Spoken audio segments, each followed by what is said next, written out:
Welcome to News Today with WDW News Today. I'm Tom Corliss. Here now the news for February 12th, 2020. Disney has adjusted park hours of the Magic Kingdom for April 2020. On April 1st through the 4th, the park hours have been extended to a 10 p.m. close. As a result, the extra Magic hours have moved from 9 to 11 to 10 to 12 a.m. Disney's Animal Kingdom has seen its park hours extended as well. On March 14th, 16th through the 18th, 21st through the 23rd, and the 28th, the park will close at 9 p.m. The previous closing time was 8 p.m. Starting February 16th, the guest experience team stationed throughout the Magic Kingdom will only be available from 10 a.m. through 7 p.m. every day. After 7 p.m., guests in need of assistance should visit the Liberty Square ticket office, City Hall, or the guest relations window at the main entrance for any help with ticketing, reservations, and more. This is weird because if most people have problems with the park or don't know what's going on, they would ask early in the morning. I definitely see people at these podiums early in the morning, so I'm very confused. I understand the 7 p.m. end time, but I'm bewildered by the 10 a.m. start time. Tuesday, February 12th, brought about the first day of the new Cinderella's 70th anniversary version of Early Morning Magic Fantasyland at the Magic Kingdom. From February 11th through March 3rd, this limited entry early access experience will feature a Cinderella twist.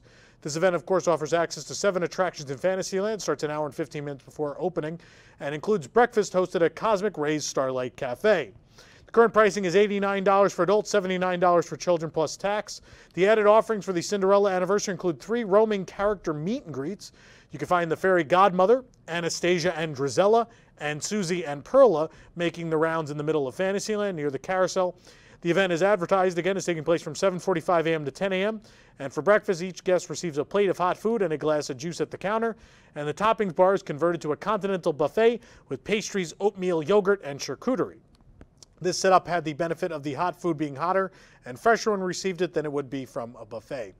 You can check out my full review of the event, which we just did yesterday morning, at WDWNT.com.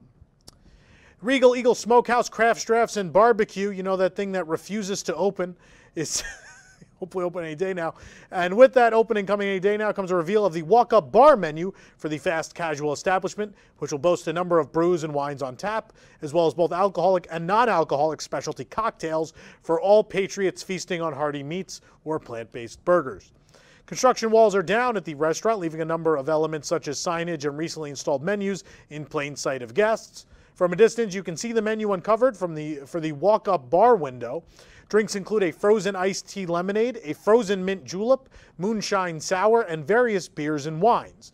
We've transcribed the full menu for your enjoyment on our website. As well, the inclined roof structure has also since been moved over to where the smoker is as part of the overall smoker area setup. The structure is outfitted with a variety of safety alarms and sprinklers just in case it is a large smoker. Bench seating and tables are set up as well throughout the courtyard, but have yet to be unwrapped, but they should be. We expect by this weekend it'll be open.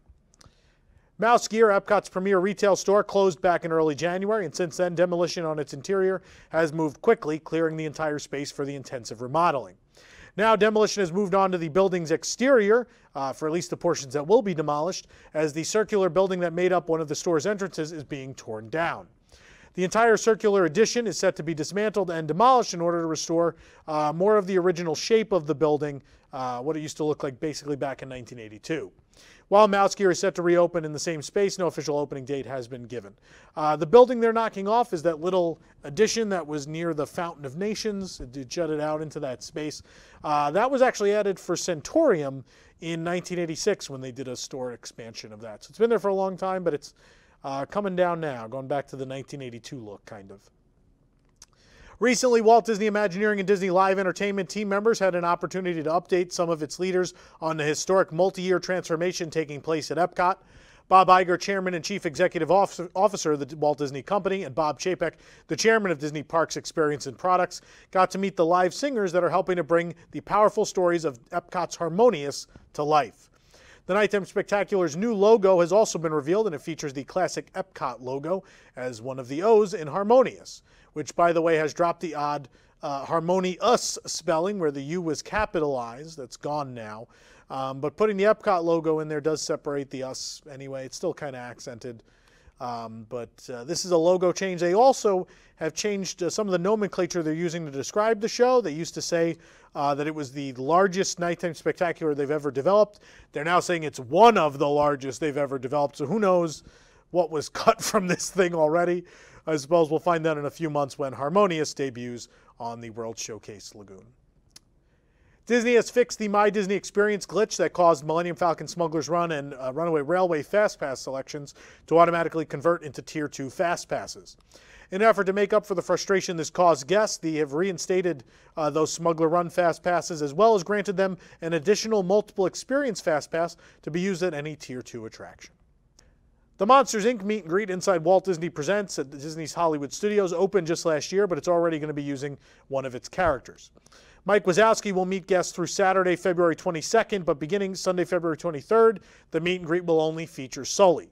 A Monsters, Inc. meet and greet was offered for many years at Hollywood Studios near the Backlot Tour attraction, but it was removed when construction of Galaxy's Edge and Toy Story Land began in 2016. If you're curious about the new Disney Pixar's Onward, coming soon to theaters March 6th, there's a new display and preview at Walt Disney Presents, which features fascinating character maquettes, animation posters, and more. You can take a full tour of the new exhibit right here on our YouTube channel. Valentines Day Treats are popping up all over the Walt Disney World Resort. A chocolate-covered strawberry cupcake and lion paw cookie are now available at Animal Kingdom. The spaghetti and meatballs topped Bella Notte Petite Cake, Sweetheart Macaron, and Sweetheart Bread are all available at Amorette's Patisserie in Disney Springs. The dark chocolate-covered strawberries, raspberry macarons, and a chocolate-covered cherry cupcake are available at the Boardwalk Bakery. As well, on February 13th, back again is Valentines Day at Disney's Contemporary Resort.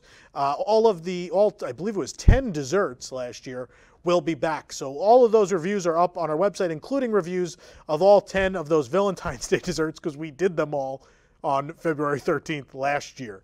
So make sure you check out the site for in-depth reviews of all that if you're going to be here. Walt Disney World has raised prices on annual passes. The last time Walt Disney World increased the prices was just a few months ago in June. Both Platinum passes have increased by $76. The Gold, Silver, and Weekday Select passes are up $20. Do note that for Disney Platinum and Platinum Plus pass prices, Florida resident rates have remained the same at $8.99 and $9.99 respectively. Guests purchasing Florida resident annual passes who want to opt for the monthly payment plan are now required to pay $159 down, though. In addition to increasing prices on annual passes at Walt Disney World, prices on the popular Park Hopper and Park Hopper Plus ticket add-ons have also increased by $5 across the board. For a full breakdown on these prices, visit WDWNT.com. Disneyland Resort also rolled out ticket price increases. The resort's most expensive one-day ticket has now surpassed $200, with an all-new 5-tier system for both One Park and Park Hopper tickets, replacing the old value, regular, and peak system pricing. Prices on one-day tickets increased 3% on peak and upper-tier one-day park per day tickets and 3 to 5% on one-day Park Hoppers. Multi-day ticket price increases range from 3% on the 3-day Park Hopper to just under 6% on the 5-day one park per day ticket. Annual passes are up from 4% on the Deluxe Pass to just over 8% on the new Flex Pass, which was introduced in May 2019. The Premier Passport, which offers unlimited access to Disney World and Disneyland theme parks, is now $2,199 plus tax. It was $750 when I first got it, by the way. Max Pass is well up to now $20 a day, an increase of $5 a day from last year. The Max Pass add-on for annual passes where it's not included is now up to $125 from $100. For full breakdown of these prices, you can also check out our website. Some good news came out of the merciless price increase day. Fast Pass is coming soon to Millennium Falcon Smuggler's Run at Disneyland. Once Millennium Falcon Smuggler's Run is added to Fast Pass, it'll be available for more than 20 attractions, such as Space Mountain, Guardians of the Galaxy Mission Breakout, Toy Story Midway Mania, and of course multiple entertainment offerings across the Disneyland Resort. In fact, 2 attractions added Fast Pass and Max Pass yesterday. Monsters, Inc. Mike and Sully to the Rescue is now offering Fast Pass. Paper distribution is handled out of a mobile Fast Pass distribution cart themed to the attraction. Additionally, the Autopia at Disneyland has regained its Fast Pass status as well. If you need to book that via a kiosk, that's in the Tomorrowland area where they're doing the centralized Fast Pass distribution. According to the OC Register, a state agency has determined the cause of the fire that erupted and closed down Adventureland last Thursday evening at Disneyland. While the fire was quickly extinguished by Disneyland's fire department, it has been concluded that the backstage incident was caused by a temporary construction generator. In a statement from Frank Polizzi, a spokesperson for the California Division of Occupational Safety and Health, he stated, quote, "The fire was related to a generator supplying power to a building." While Adventureland and Main Street were closed due to the associated power outages, both areas reopened again the next morning. Magic Happens, Disneyland's new daytime parade, debuts on February 28th and celebrates moments of magic from your favorite Disney and Pixar stories.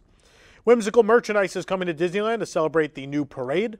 Share the magic with your very own Magic Happens ear headband, a purple and gray Magic Happens baseball-style shirt featuring Sorcerer Mickey Mouse, and a Magic Happens-themed sipper topped with a sorcerer's hat.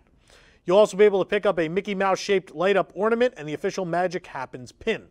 These magical items will be available through Disneyland Park beginning February 28th. Today, even more details surrounding Magic Happens have been revealed, as well as the details about the opening sequence.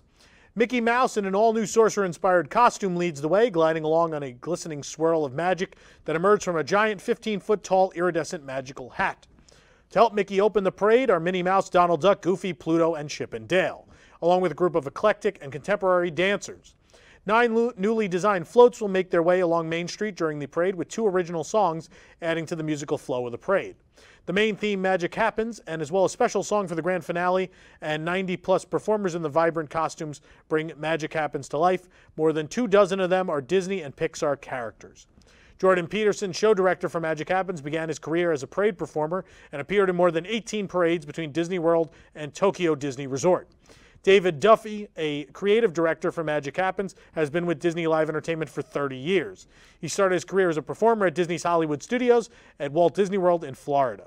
Singer-songwriter Todrick Hall co-composed the energetic musical score and new songs for the parade. Hall, who is a former cast member, began his entertainment career at Walt Disney World as a performer in Beauty and the Beast live on stage. The eclectic and artistic performers who open the stunning parade represent stylized aspects of Disney magic, from beauty and strength to everything in between. These magic makers, normally invisible to humans, are right there anytime a pumpkin becomes a carriage, a sword is plucked from a stone, etc. The lyrics of the opening theme song, Magic Happens, are printed on 2 of the costumes to represent the magic of music. Costumes worn by the opening performers are inspired by many sources, including modern fashion runways, with designers that are edgy and fashion-forward. On the opening float, 300 LED lights shimmer on Mickey's giant magical hat. Mickey's hat is nearly 15 feet tall, more than 9 feet in diameter. The float is hand-painted and textured with custom iridescent colors. A Wave of Magic is the first full-scale Moana-inspired float to be created for a Disney theme park. The sea of performers who lead the Moana float represent ocean waves, bringing the magic of the ocean to life. On her Voyager canoe, Moana journeys forth on the crest of a towering wave. The wave is inspired by beautiful koa wood carvings and it's inset with LED panels, providing a dazzling glimpse into the magic the ocean holds. Watch for a friendly character cameo or 2 from Disney and Pixar's Finding Nemo as well. The heart of Te Fiti may also be spotted under the water, and guests will see the Gramatala represented at the top of the float with her manta ray form, watching over Moana and her journey. The Moana float is more than 32 feet long, 22 feet tall, and 12 feet wide. Joining Moana on her float is Maui, who travels along on his own magical piece of the islands with Moana's adorable pet pig, Pua. The percussion instruments played on the Kakamora unit that follows the Moana float are inspired by traditional Polynesian drums. A Bridge to Magic is the first time Disney and Pixar's Coco has inspired a float in a Disney parade. On this float, Miguel appears in person for the first time, celebrating the magic that happens when he strums his guitar. This float connects the land of the living and the land of the dead with a vibrant marigold bridge. More than 30,000 individual marigolds decorate the bridge on the Coco float. The performers in front of the float represent the beautiful marigold flower petals as they fall off the bridge, spin, twist, and float to the ground. The performers wear skirts that have been designed to easily convert into capes, allowing for an easy transition from a costume piece to a prop and back again. The skirts were created by cast members from Disney Live Entertainment Costuming. Miguel's dog Dante can be seen transforming from his dog form into the Alebrije form as he crosses the Marigold Bridge. Hector and Imelda, 2 animated figures, can be seen on the opposite side of the Marigold Bridge, performing for guests from the land of the dead. On the back of the float, 12 unique chihuahuas are part of the singing dog act from the Battle of the Bands in Coco. Coco float is 11 feet wide, 19 feet tall, and almost 36 feet long. Whimsically dressed performers adorned in masks and fanciful outfits represent the spirit guides or alebrijes from Coco, who are moved by Miguel's song and join in the celebration of family and life. A magical forest from Frozen 2 is another float. Performers that lead this float are an extension of the enchanted forest. The male performers represent the trunks of aspen trees, and the female performers are the canopy. This float shows Anna and Elsa exploring the mysteries of the enchanted forest, protected by the Knock, the mystical water spirit, as their friends Kristoff, Sven, and Olaf tag along. This float is designed to provide a sense of discovery as it passes by. Guests will notice more characters and details as the float moves down the parade route. Olaf and Sven appear as animated figures on the float. The large snowflake behind Elsa incorporates the 4 elemental symbols from the film, representing water, fire, earth, and wind. At nearly 39 feet long, the Frozen float is the longest in the parade. The Cinderella float captures the moment of Bibbidi Bobbidi Boo as Cinderella is seen inside a grand pumpkin, just as it magically transforms into a glistening carriage to whisk her off to the ball. Vines begin to take shape as wheels, while leaves stretch into stained glass, creating a translucent jeweled form of a carriage. The float reaches 16 feet at the top of Cinderella's carriage, and it's approximately 10 feet in diameter. On the Sword and the Stone, Merlin wisely leads the way for young Arthur, who finds the magic within himself as he pulls the sword from the stone and claims his place upon the throne. Guests will be able to see Archimedes, the educated but irritable owl from the film. Archimedes is an animated figure, and his neck and eyes move. 2 squirrels named Arthur and Hazel are perched on the top of the Gothic architecture featured on the float. They serve as a nod to the sequence of the film where the characters transform into squirrels. Arthur makes his official Disneyland resort debut in Magic Happens.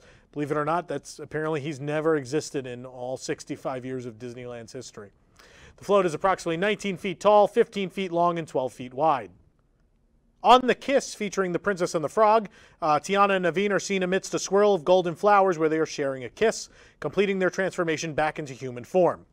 The flowery swirl surrounding Tiana and Naveen rotate, creating a beautiful and magical moment. The tree that stands above Tiana and Naveen is modeled from an actual mangrove tree. The Princess and the Frog float is 19 feet tall and 11 feet in diameter. The final float, Sleeping Beauty Once Upon a Dream, is a happily ever after scene from Sleeping Beauty, featuring the 3 good fairies, Flora, Fauna, and Merryweather, revolving gracefully atop turrets at the front of the float. Princess Aurora is seen dancing with Prince Philip, and her gown shimmers between hues of pink and blue. The flag symbols are all designed in the style of Sleeping Beauty, as if to represent the different kingdoms and banners found in her castle. The Sleeping Beauty Castle float is the tallest float in the parade, with the top turret reaching approximately 30 feet tall. The regal grand finale of Magic Happens celebrates magical moments from several classic Disney stories. Each finale performer wears a slightly different costume piece and flag, representing the kingdom they are leading. The finale brings together a collection of iconic magical characters, including Genie, Aladdin, Tinkerbell, Peter Pan, the Blue Fairy, Pinocchio, and Fairy Godmother. These characters lead the way as more floats are introduced, each highlighting moments of magic that change the characters' lives in a magical way. The finale score includes musical nods to past Disney Entertainment productions that have special meaning to show director Jordan Peterson, weaving themes from Remember the Magic parades, as well as Wishes and Remember Dreams Come True fireworks spectaculars. That's pretty fun. To learn more about this show-stopping introduction, you can watch the video on our website. Thanks to Outside Ears insiders at Disneyland Paris, we have our first look at the layout for the upcoming Frozen-themed land expansion, which shows the facade and landscape for the Arendelle-inspired area currently under development at Walt Disney Studios. The blueprints show the expansive mountainside, which will be built along the backside of the facade, framing the castle and the adjacent village. Frozen Land is set to receive a replica of the Frozen Ever After ride from Epcot. The area will also house 2 shops, as well as a restaurant and a meet-and-greet facility for Anna and Elsa. The adjacent canal will help further the effect for guests that this is the port of Arendelle, given its position near the water. Despite its announcement in 2018, the land is set to open in 2023. I'm sure Frozen Ever After will still be relevant in 2023. Deadline has confirmed that Rick Moranis has in fact closed the deal on the new upcoming Honey, I Shrunk the Kids sequel, not coming to Disney Plus, but actually to theaters. The sequel, titled Shrunk, will be directed by Joe Johnston, and Josh Gad will also be starring. The movie centers around Gad's character, who is the son of Moranis' Wayne Szalinski. Gad's character aspires to be a great scientist like his father, but accidentally shrinks the kids. No premiere date has been released for the film. The film is expected to begin shooting in the spring of 2020. For more information on these stories and more, head on over to WDWNT.com. If you're enjoying the show, be sure to like this video, subscribe to WDW News Today on YouTube for more great content, and click the bell for notifications. Also, make sure to hit select all notifications so you never miss an episode of News Today with WDW News Today. For the worldwide leader in Disney Parks news, this is Tom Corliss saying enjoy the rest of your today and have a great, big, beautiful tomorrow.